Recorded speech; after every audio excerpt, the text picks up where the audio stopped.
Chapter 12. And it came to pass, when Rehoboam had established the kingdom, and had strengthened himself, he forsook the law of the Lord, and all Israel with him. And it came to pass, that in the 5th year of King Rehoboam, Shasha, king of Egypt, came up against Jerusalem, because they had transgressed against the Lord, with 1,200 chariots and 70,000 horsemen. And the people were without number that came with him out of Egypt, the Lubims, the Sukkiims, the Ethiopians. And he took the fenced cities which pertained to Judah, and came to Jerusalem.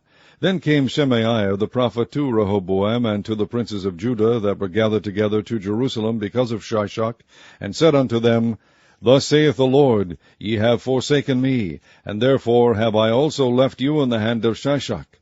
Whereupon the princes of Israel and the king humbled themselves, and they said, The Lord is righteous. And when the Lord saw that they humbled themselves, the word of the Lord came to Shemaiah, saying, They have humbled themselves, therefore I will not destroy them, but I will grant them some deliverance. And my wrath shall not be poured out upon Jerusalem by the hand of Shishak.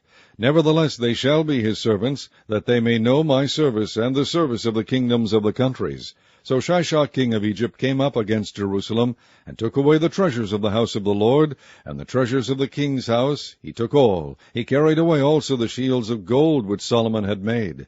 Instead of which King Rehoboam made shields of brass, and committed them to the hands of the chief of the guard, that kept the entrance of the king's house. And when the king entered into the house of the Lord, the guard came and fetched them, and brought them again into the guard chamber.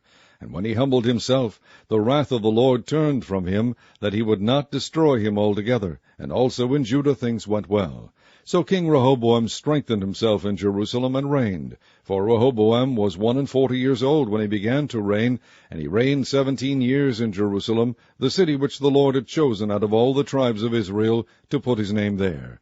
And his mother's name was Naamah, an Ammonitess. And he did evil, because he prepared not his heart to seek the Lord. Now the acts of Rehoboam, first and last, are they not written in the book of Shemaiah the prophet, and of Oviedo the seer concerning genealogies?